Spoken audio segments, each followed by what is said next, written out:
আজ বাজার থেকে এনেছিল থোর। আমার বাবা মানে শ্বশুর মশাই থোরটা খেতে খুব ভালোবাসেন। থোর ভাজা বা ঘন্ট প্রায় করা হয়, তাই ভাবলাম আজ একটু অন্য কিছু করি। খুব কম সময় এবং সহজ সরল পদ্ধতিতে কম উপকরণ দিয়ে আমি আজকে থোরের এই রেসিপিটা আপনাদের সাথে শেয়ার করব। নমস্কার বন্ধুরা, ভাই বোনের হেসেল ঘরে সবাইকে স্বাগত।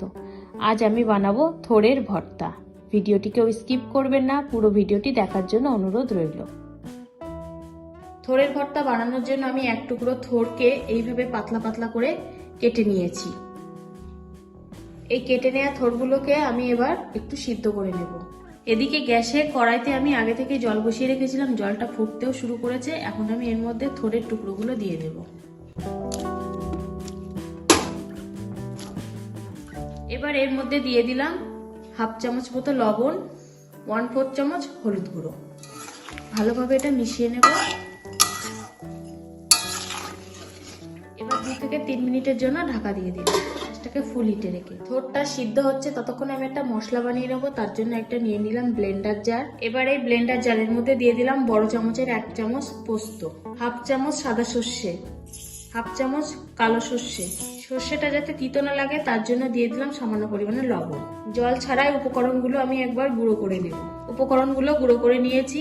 এবার এর মধ্যে আরো কিছু উপকরণ অ্যাড করব। 1 ইঞ্চি আদাকে স্লাইস করে কেটে নিয়েছি, দিয়ে দিলাম। মাঝারি মাপের একটা টমেটোকে টুকরো করে কেটে নিয়েছি, সেটা দিলাম। 4টে কাঁচা লঙ্কা, ঝালটা নিজেদের স্বাদ বুঝে দেবে। দিয়ে দিলাম সামান্য একটু জল। এবার একটা মিহি পেস্ট বানিয়ে নেব। একটা মিহি পেস্ট আমার বানানো হয়ে গেছে। এবার দেখবো থোরটা কি পর্যায়ে আছে। ঢাকাটা খুলে নিলাম। 2 থেকে 3 মিনিট আমার এটা সিদ্ধ করা হয়ে গেছে। আমি এবার এটা নামিয়ে নেব। এবার এটা কিছুক্ষণ ঠান্ডা করে নেব।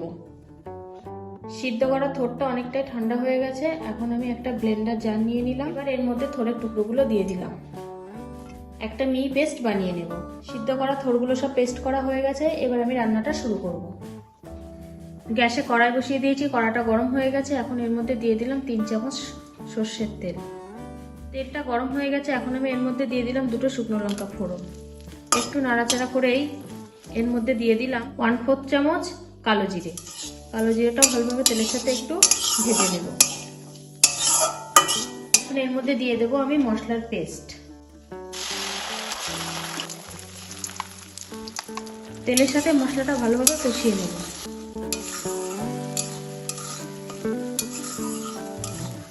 দু থেকে 3 মিনিট আমি মশলাটা কষিয়ে নিয়েছি। দেখুন তেলও সেপারেট হতে শুরু করেছে। এখন আমি দিয়ে দেবো যে থোরটা পেস্ট করে রেখেছিলাম, সেই পেস্ট করা থোর। ভালোভাবে মশলার সাথে এটা মিশিয়ে নেব।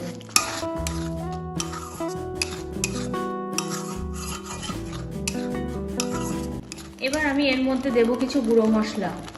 প্রথমে দিলাম 1/4 চামচ হলুদ গুঁড়ো, 1/4 চামচ ধনে গুঁড়ো, 1/4 চামচ জিরে গুঁড়ো, 1/4 চামচ গোলমরিচ গুঁড়ো, হাফ চামচ লবণ। সবকিছু এবার ভালোভাবে মিশিয়ে নেব।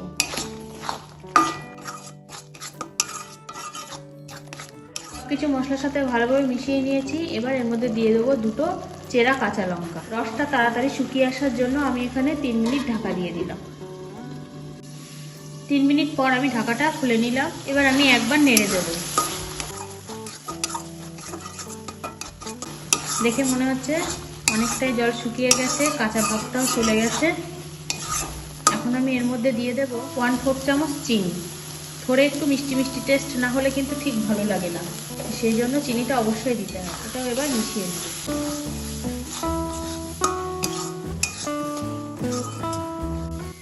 মিষ্টি দেওয়ার পর আমি আবারও 3-4 মিনিট মতো রান্না করে নিয়েছি। দেখুন কড়ার গা থেকে ছেড়ে ছেড়ে দিচ্ছে, তাহলে ভর্তাটা কিন্তু আমার প্রায় রান্না হয়ে গেছে।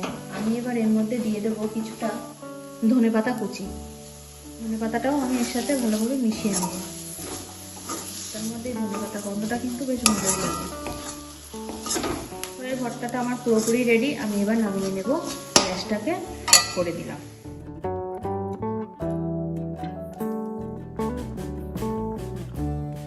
রেডি হয়ে গেছে থোরের ভর্তা। আজ আমি এটা সম্পূর্ণ নিরামিষভাবে বানিয়েছি। আপনারা চাইলে এখানে পেঁয়াজ রসুন দিয়েও বানাতে পারেন, সেটাও খেতে ভালো লাগবে। আমি এবার উপর থেকে একটু সর্ষের তেল ছড়িয়ে দিলাম। আপনারা এটা না চাইলেও না দিতে পারেন। এখন কিন্তু এটা গরম গরম ভাতের সাথে খেতে দারুণ লাগবে। আপনারাও বাড়িতে ঝটপট এইভাবে বানিয়ে ফেলুন। সহজ পদ্ধতিতে আজকে আমি রেসিপিটা দেখালাম, আপনারাও বাড়িতে ট্রাই করুন এবং কেমন হলো অবশ্যই আমাকে কমেন্ট করে জানাবেন। কিন্তু আজকের রেসিপিটা তাহলে এই পর্যন্ত। যে সকল নতুন বন্ধু আমার ইউটিউব চ্যানেল থেকে দেখছেন তারা অবশ্যই চ্যানেলটিকে সাবস্ক্রাইব করে দেবেন, আর যে সকল বন্ধুরা ফেসবুক থেকে দেখছেন তারা অবশ্যই ফেসবুক পেজটিকে ফলো করে দেবেন। আজ তাহলে এই পর্যন্ত, দেখা হচ্ছে পরের কোনো নতুন রেসিপিতে।